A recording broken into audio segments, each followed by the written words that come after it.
امام ابو حنیفہ کا مسلک بھی یہی ہے۔ کوکب الدری جلد 1 صفحہ نمبر 319، تفسیر مواہب الرحمن، تفہیم المسائل، اس طرح تحت هذه الآیہ انما یستجیب الذین یسمعون والموتى یبعثهم اللہ، ان آیات سے معلوم ہوا کہ مردے نہیں سنتے۔ تفسیر خازن، تفسیر نشاپوری، ابن جریر، فتح القدیر، کتاب الجنائز میں کہ اکثر احناف کا قول وہ عدم سما رہا ہے۔ علامہ عینی نے عمدۃ القاری جلد 8 صفحہ نمبر 206 میں لکھا ہے کہ مردے نہیں سنتے۔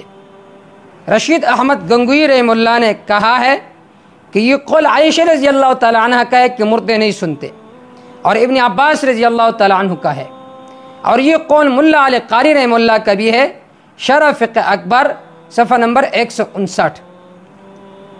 اب جو اختلاف ہے علماء کے آپس میں وہ صرف مواضعی منصوصہ میں اختلاف ہے۔ شیخ الاسلام ابن قیم رحمہ اللہ، امام بخاری رحمہ اللہ، صاحب فتح القدیر، اور علامہ علوسی، علامہ النشا کشمیری رحمہ اللہ، وہ مواضعی منصوصہ میں سما کے قائل ہے، اور وہ مواضعی منصوصہ ایک ان میں سے قر النعال والی روایت ہے، اور دوسرے نمبر پر حدیث بدر ہے۔ یہ دونوں صحیح روایت ہے۔ جو تیسری روایت ہے سلام کے بارے میں، تو اس روایت پر کچھ کلام ہے۔ اب حاصل یہ ہے کہ جو لوگ ہر وقت سما کے قائل ہے، یہ عقیدہ بدعت کا ہے۔ جب اس عقیدے کے ذریعے سے آپ اس سے سوالات کرتے ہو اور اس سے شفاعت مانگتے ہو، بعض دفعہ یہ بدعت کا عقیدہ بن جاتا ہے۔ اگر عقیدہ شفاعت کا آپ کا ہو تو پھر یہ شرک کا عقیدہ بن جاتا ہے۔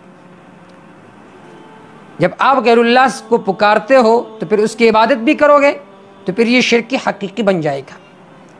اب میں مختصراً جو حضرات سما کے قائل ہیں ان کے کچھ اعتراضات کو ذکر کروں گا اور اس کا جواب۔ پہلا اعتراض یہ کہ اس آیت میں اِنَّکَ لَا تُسْمِعُ الْمَوْتَىٰ، آپ مردوں کو نہیں سنا سکتے، کیا مطلب؟ وہ خود سنتے ہیں لیکن آپ نہیں سنا سکتے۔ یہاں پر نفی اسما کے، سما کی نفی نہیں ہے۔ اس کا جواب یہ ہے کہ دیکھیے عائشہ رضی اللہ تعالیٰ عنہ نے اس سے استدلال کے نفی سماع الموتیٰ پر، وہ عالم باللغت العربیہ تھی۔ جب انہوں نے استدلال کی اس آیت سے سماع الموتیٰ کے نفی پر، تو تم کون ہو کہ تم کہتے ہو کہ یہاں پر نفی اسما کی، سما کی نہیں ہے؟ دوسری بات یہ ہے کہ سماع مطاوع اور اثر ہے، اور اسماع یہ مؤثر ہے، اور مؤثر کی نفی مستلزم ہوتی ہے اثر کے نفی کے لیے۔ جب آپ نے مطاوع کی نفی کی تو اس سے مطاوع کی نفی خود بخود لازم آ گئی۔ بعض حضرات یہ اعتراض کرتے ہیں کہ یہاں پر سما بمعنی خلق ہے، تو اس کا جواب یہ ہے کہ یہاں پر کیا معنی کرو گے؟ اِنَّکَ لَا تَهْدِي مَنْ أَحْبَبْتَ، آپ ہدایت پیدا نہیں کر سکتے، یہ معنی کرو گے۔ دوسرا جواب یہ کہ عائشہ رضی اللہ تعالیٰ عنہ نے اس آیت سے استدلال کیا ہے نفی سماع الموتیٰ پر، تو وہ عالم باللغت العربیہ تھی۔ تیسری بات ہے کہ یہاں پر ان تسمع اللہ من یؤمن بآیاتنا فہو مسلمون، یہاں پر کیا معنی کرو گے کہ سما ایمان والوں میں آپ پیدا کر سکتے ہو؟ یہ تو عین بریلویوں کا نظریہ ہے۔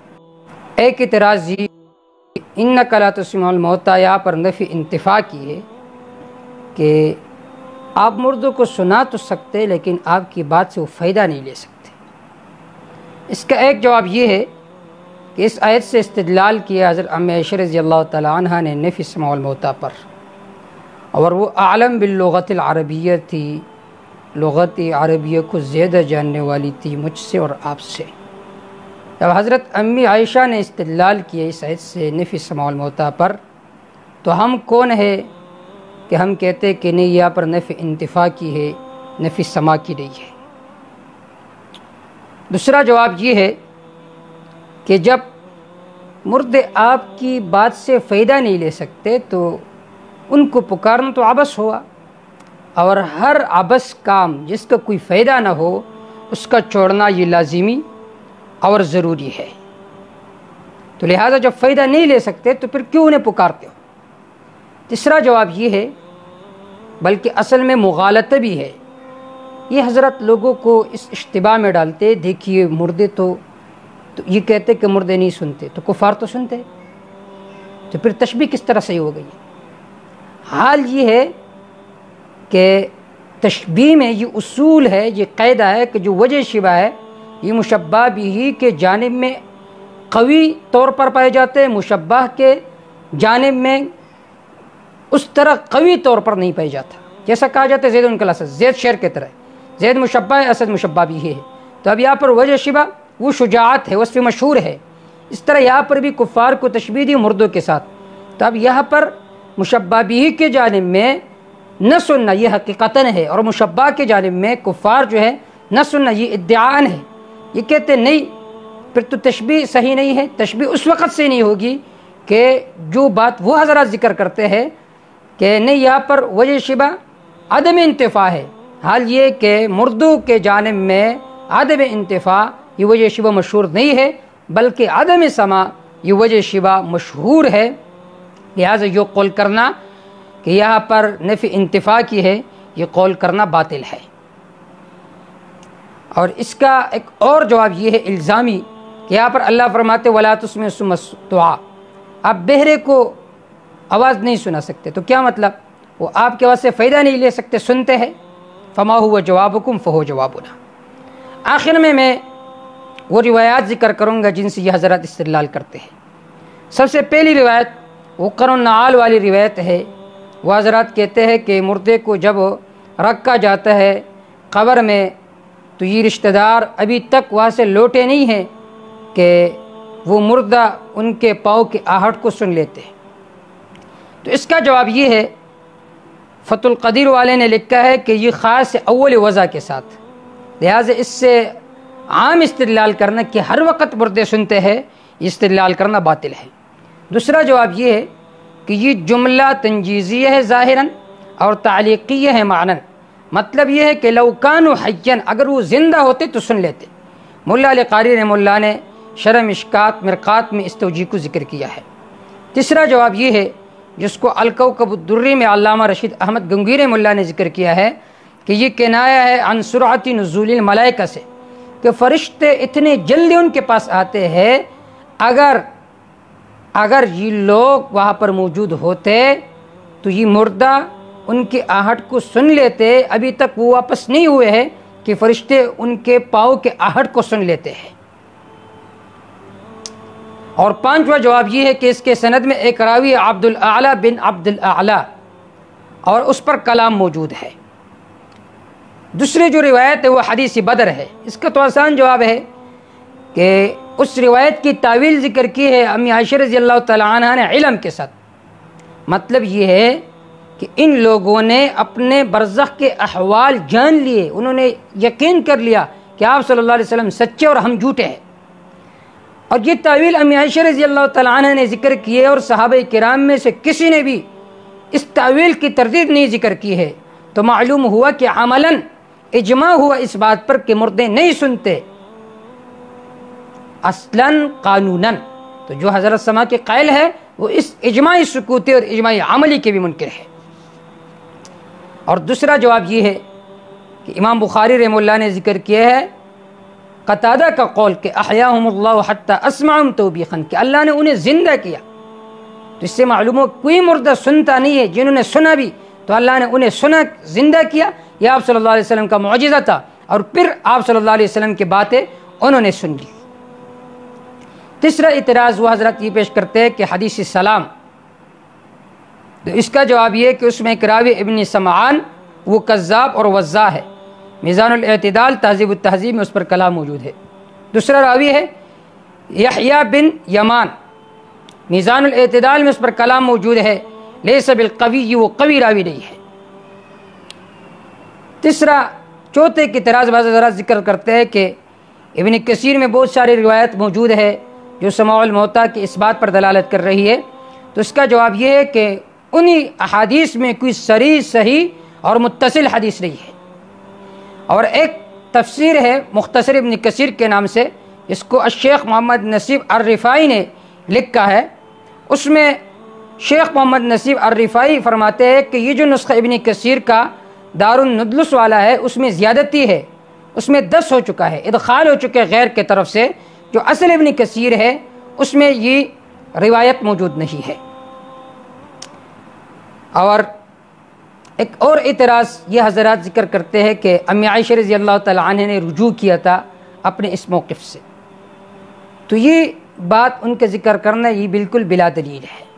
اس بات کو بعض حضرات نے ذکر کیا، لیکن ابن حجر رحمہ اللہ نے شک کے ساتھ اس کو ذکر کیا، فإن كانت محفوظہ، تو اس سے معلوم ہو کہ یہ قطعی قول نہیں ہے کہ امی عائشہ رضی اللہ تعالیٰ عنہ نے اس سے رجوع کیا۔ دوسری بات یہ کہ اس سند میں ایک راوی یونس بن بکیر، تہذیب التہذیب میں اس پر کلام موجود ہے کہ یونس بن بکیر یہ ایک ضعیف راوی ہے۔ اسی طرح اس روایت میں ایک راوی ہے محمد بن اسحاق، جس کے بارے میں امام مالک رحمہ اللہ کا قول ہے کہ محمد بن اسحاق دجال من الدجاجلہ، یہ بہت بڑے دجال تھے اور بہت بڑے کذاب تھے۔ آخر میں احناف کے تفاسیر کے اور شوافع کے تفاسیر کے کچھ حوالہ جات ذکر کروں گا کہ انہوں نے اسی ایسے استدلال کیا ہے نفی سمع الموتیٰ پر۔ اور ہم پوچھتے ہیں ان حضرات سے جو ان مسائل میں بہت زیادہ غلو کرتے ہیں کہ تم اس مسئلے کو عقائد کا مسئلہ مانتے ہو یا فروع کا؟ اگر عقائد کا مسئلہ مانتے ہو تو فقہ تو قرآن مجید کا نص پیش کرو یا حدیث متواتر پیش کرو، کیونکہ خبر روایت سے عقیدے کی گاڑی نہیں چل سکتی۔ تمہارے امام مولانا سرفراز خان صفدر صاحب نے خود لکھا اس بات کو۔ اگر تم اس کو فروع کا مسئلہ مانتے ہو تو فقہ حنفی پیش کرو، جبکہ فقہ حنفی اس بات پر ہے کہ مردے نہیں سنتے، اور جن روایات میں ذکر ہے کہ مردے سنتے ہیں تو عند الاحناف وہ روایات مؤول ہے۔ تفسیر کبیر میں ہے المیت لا یسمع ولا یدرک شیئا، مردہ نہ سنتا ہے نہ کسی کے بات کو جانتا ہے۔ فتح القدیر میں ہے المیت لا یسمع ولا یفهم، میت نہ سنتا ہے نہ سمجھتا ہے۔ پھر ایک جزیہ ذکر کیا کہ اذا حلف لا یکلمہ، کسی نے قسم کھا لیا کہ فلاں کے ساتھ بات نہیں کروں گا، فلو کلمہ بعد موتی فلا یحنس، اگر مرنے کے بعد اس کے ساتھ بات کی تو وہ حانث نہیں ہوگا۔ کیوں؟ لأن المقصود منہ الافہام، کیونکہ مقصود افہام ہے، اور والموت ینافیہ، اور موت اس کے منافی ہے، مرنے کے بعد کوئی کسی کی بات کو سمجھتا نہیں ہے۔ شامی میں بھی یہ بات ذکر ہے، بلکہ اصول الشاشی جو چھوٹی سی کتاب ہے اس میں بھی یہ بات ذکر ہے، یمین کے بحث میں، کنز اول میں بھی ذکر ہے، ہدایہ اولین میں بھی ذکر ہے، شرح ہدایہ میں بھی ذکر ہے کہ اگر کسی نے قسم کھا لی کہ میں فلاں کے ساتھ بات نہیں کروں گا، مرنے کے بعد بات کی تو حانث نہیں ہوگا، لأن المقصود منہ الافہام والموت ینافیہ، کیونکہ مقصود اس سے افہام ہے اور موت اس کے منافی ہے۔ اس طرح کوکب الدری میں، بیضاوی میں، مدارک میں، در منصور میں، اسی طرح زاد المعاد میں، مسامرہ میں، فیض الباری میں، شرح منتقی میں، مراق الفلاح میں، تحاوی میں، حاشیہ رد مختار میں، حاشیہ نور اللذا میں، فقہ اکبر میں، شرح مقاصد میں، ان سب میں یہ بات ذکر ہے کہ مردے نہیں سنتے، اور احناف کا مسلک یہ ہے کہ مردے نہیں سنتے۔ یہ جو ہمارے محترمین ہیں جو اپنے آپ کو حنفی المسلک والے کہتے ہیں، تو ہمارا ان سے مطالبہ یہ ہے کہ امام اعظم ابو حنیفہ رحمہ اللہ کا قول پیش کرو مردوں کے سماع کے بارے میں۔ جو تم نے مردوں کے سماع کا قول کیے ہے اور اس کو اپنا مسلک و مشرب بنا کر رکھا ہے، ہر جگہ لوگوں کو مناظرے کے چیلنج دیتے ہو، تو کیا حنفی مسلک میں مردوں کا سماع کا ذکر ہے؟ تو جواب آئے گا نفی میں ذکر نہیں ہے۔ جب ذکر نہیں ہے تو ایسے مسائل میں اپنے وقت کو ضائع کرنا یہ عبث ہے۔ اعلیٰ امت مسلمہ کو اعتدال پر گامزن ہونے کی توفیق عطا فرمائے۔ وما توفیق الا باللہ، علیہ توکلت و الیہ انیب۔